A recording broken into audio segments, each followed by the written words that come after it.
समान काम समान वेतन, राज्यकर्मी का दर्जा और पुराने शिक्षकों के भांति वेतनमान, ये तमाम बातें सरकार ने मान ली।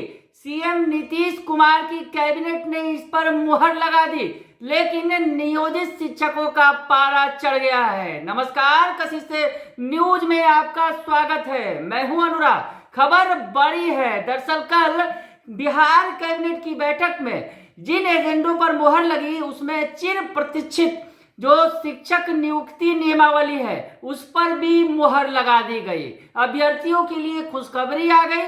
दरअसल टेट, एस्टेट और बीटेट के जो अभ्यर्थी हैं वो बेसब्री से इंतजार कर रहे थे 7वें चरण की शिक्षक बहाली का, और इसके पहले जो महत्वपूर्ण प्रक्रिया थी नई शिक्षक नियोजन नियमावली, उस पर मुहर लग गई। और इस नई शिक्षक नियोजन नियमावली को देखकर पूर्व से कार्यरत नियोजित शिक्षकों का पारा हाई हो गया है।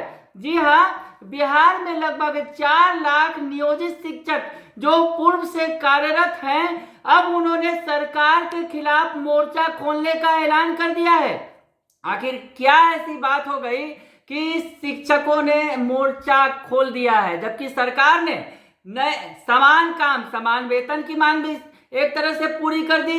नियोजित शिक्षकों की राज्यकर्मी का दर्जा देने की भी बात कह दी, और साथ ही साथ पुराने शिक्षकों के बराबर वेतनमान देने की भी बात कह दी। ये तमाम बातें कह दी, लेकिन सरकार ने एक पेच लगा दिया परीक्षा का। जी हाँ, परीक्षा का, वो भी बीपीएससी के थ्रू, यानी बिहार पब्लिक सर्विस कमीशन के थ्रू इन नियोजित शिक्षकों को जो पूर्व से बहाल हैं परीक्षा देना होगा। पास कर गए तो राज्यकर्मी का दर्जा दिया जाएगा। वेतन आकर्षक होगा, यानी समान काम समान वेतन की जो मांग है उसके आसपास करीब होगा। पुराने शिक्षकों के वेतनमान के भी करीब होगा, जैसा कि शिक्षा मंत्री ने बताया। तो ऐसे में नियोजित शिक्षकों का पारा चढ़ गया है। जी हाँ, चढ़ गया है। और अब जो है टेट, एस्टेट उत्तीर्ण नियोजित शिक्षक संघ ने इसकी कड़ी मुखालफत की है। इस संघ के जो प्रवक्ता हैं अश्विनी पांडे, वो क्या कह रहे हैं पहले आपको सुना देते हैं, सुन लीजिए। बिहार की वर्तमान महागठबंधन सरकार कैबिनेट के माध्यम से आज नई शिक्षक नियमावली कह लीजिए, अध्यापक नियमावली कह लीजिए, उसको पास करने का काम की है, जो सरासर बिहार के नियोजित शिक्षक 4 लाख नियोजित शिक्षक और लगभग 1.5 से 2 लाख शिक्षक अभ्यर्थियों के साथ छलावा है।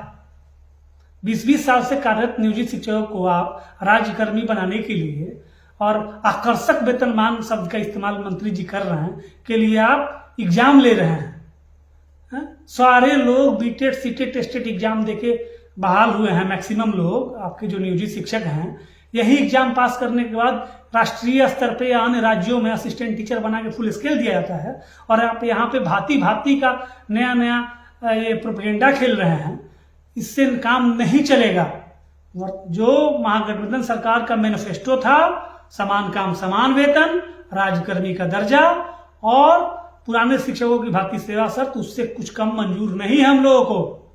और जहां तक रही शिक्षक अभ्यर्थियों की बात, लाखों शिक्षक अभ्यर्थी आंदोलनरत थे बहाली के शेड्यूल के लिए। आप उनके साथ धोखा कर दिए और उनको जो है फिर से आप एग्जाम के ये में झोंक रहे हैं, जो कतई बर्दाश्त के काबिल नहीं है। आप अपना प्रेशर कम करने के लिए एक नया ढंग का जो पॉलिटिक्स आप लोग खेल दिए हैं, ये मंजूर नहीं है। सारे शिक्षक संगठन मिलकर समन्वय समिति बना के इसका पुरजोर विरोध करेंगे हम लोग। ये नहीं मान्य है।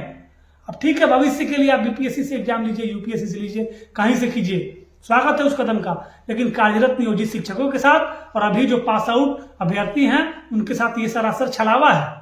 जब सेवा शर्त कमेटी बनी थी, उसके बाद स्पेशली मार्कंडेय पाठक जी को, हमारे प्रदेश अध्यक्ष को और हमको बुला के आप लोगों ने नियमावली जो दिया, उसमें बिहार के नियोजित शिक्षकों के सेवा शर्त की बेहतरी की बात थी और शिक्षक अभ्यर्थियों के लिए जो है अलग से नियमावली लाने की बात कही गई थी। आप एकदम खेल कर गए हम लोगों के साथ, वाहवाही भी लूट लिए। ये नहीं चलेगा। हम लोग पुरजोर विरोध करते हैं इसका, और सारे शिक्षक संगठन मिलके समन्वय समिति बना के इसका विरोध करेंगे। सड़क से लेके, सदन से लेके न्यायालय तक की लड़ाई लड़ेंगे, और हम लोग छोड़ने वाले में से नहीं हैं। सुन लिया आपने कि क्या कुछ कह रहे हैं अश्विनी पांडे। उनका कहना है कि सरकार ने धोखाधड़ी की है। जो हम लगातार ये मांग करते चले आ रहे हैं, जो नियोजित शिक्षक है जिनकी संख्या 4 लाख है, उनके साथ ये सरकार ने सरासर धोखाधड़ी की है। ऐसे नहीं चलेगा। ये सरकार जो है परीक्षा लेकर जो बीपीएससी के थ्रू जिस तरह से परीक्षा लेने की बात कर रही है वो बिल्कुल गलत है। तो ये टेट स्टेट उत्तीर्ण नियोजित शिक्षक संघ के प्रवक्ता ने विरोध दर्ज कर दिया है और कहा है कि अब हम सड़क पर उतरेंगे इसके खिलाफ। और इधर संघ के एक दूसरे नेता हैं, दूसरे शिक्षक संघ के बंशीधर ब्रिजवासी, उन्होंने भी मोर्चा खोल दिया है। उन्होंने दनादन कई सारे जो पोस्ट किए उसमें उन्होंने जो कुछ लिखा पहले बता दूं और उनका बयान भी आपको सुनवा दूंगा। तो बंशीधर ब्रजवासी जो बड़े शिक्षक नेता के तौर पर जाने जाते हैं, उन्होंने लिखा है पूर्व से कार्यरत सभी शिक्षकों को एक सामान्य अभ्यर्थी की तरह छोड़ दिया गया है। नई नियमावली नई बहाली के लिए लाई गई है जिससे पूर्व से कार्यरत शिक्षकों को कोई लाभ नहीं है। आखिर यह नियमावली केवल पूर्व से कार्यरत शिक्षकों को उनकी औकात बताने के लिए लाई गई है। उप मुख्यमंत्री तेजस्वी यादव को जवाब देना चाहिए कि उन्होंने जो चुनाव में वादा किया था, क्या यही उनका वादा था?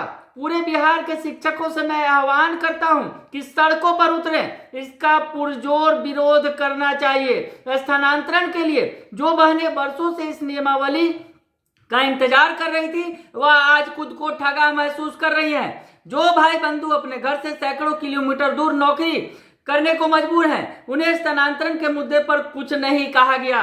जब तक वे स्थानीय निकायों के हवाले पड़े रहेंगे तब तक उन्हें कोई सुविधा नहीं मिल पाएगी। इसलिए अब या करो या मरो की स्थिति में शिक्षकों को लड़ना होगा।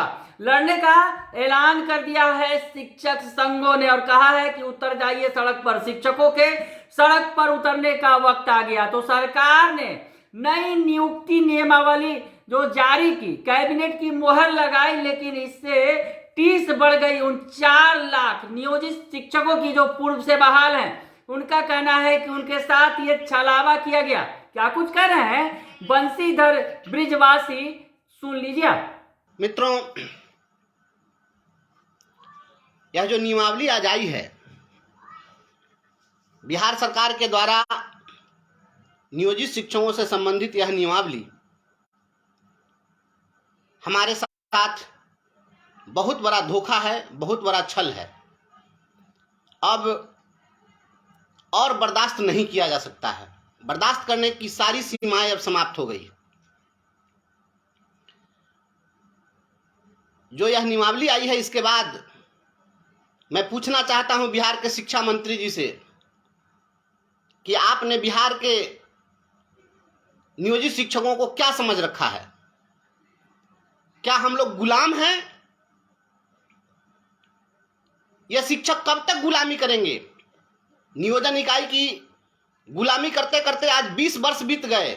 2003 में शिक्षा मित्रों की बहाली हुई, 5 में शिक्षा मित्रों की बहाली हुई, 2006 में आपने नियोजित शिक्षक की नियमावली लाई, 12 में फिर नियमावली लाकर आपने टीईटी के आधार पर शिक्षकों की बहाली की। और जब भी आप नई बहाली की नियमावली लाते हैं तो पुराने जो शिक्षक हैं उनकी आप अनदेखी करते हैं और जो नए शिक्षक आते हैं वह सीधे सीनियर बनकर बैठ जाते हैं। तो क्या पुराने जो पूर्व से जो कार्यरत शिक्षक हैं वे सभी गुलाम हैं? क्या ये गुलामी करने के लिए ही जन्म लिए हैं? और यदि ऐसी बात है तो माननीय चंद्रशेखर बाबू, आपको जवाब देना पड़ेगा कि आप हमारे धरना प्रदर्शन में आकर के उस समय में आप क्या दिखाना चाहते थे। बिहार के शिक्षकों को आप बहुत बड़ा हितैषी बनते थे और आज जब आपको पद मिल गया और जब आप माननीय मंत्री के पद पर हैं तो आप इस तरीके से कर रहे हैं। और तेजस्वी यादव जी, आपको भी जवाब देना पड़ेगा कि आपने चुनाव में घूम घूम करके वादा किया था बिहार के शिक्षकों से कि जब हम आएंगे तो हम समान काम का समान वेतन देंगे। आप समान काम का समान वेतन देते देते फिर आप हमको गुलाम बना दिए। तो सुन लिया आपने कि क्या कुछ करने वाले हैं। अब जो नियोजित शिक्षक हैं उनका पारा हाई हो चुका है सरकार के इस आदेश, सरकार के इस नई नियुक्ति नियमावली को देखकर, और उन्होंने साफ कह दिया है कि 4 लाख नियोजित शिक्षकों के साथ धोखाधड़ी की गई है। बीपीएससी की परीक्षा लेकर उन्हें समान काम समान वेतन दे दिया जाएगा, बीपीएससी की परीक्षा लेकर उन्हें राज्यकर्मी का दर्जा दे दिया जाएगा, बीपीएससी की परीक्षा लेकर उन्हें पुराने शिक्षकों की भांति वेतनमान दे दिया जाएगा। तो ऐसे नहीं चलेगा। बने रहिए कशिश न्यूज के साथ, तमाम खबरों से आपको अपडेट रखेंगे। फिलहाल के लिए इतना ही।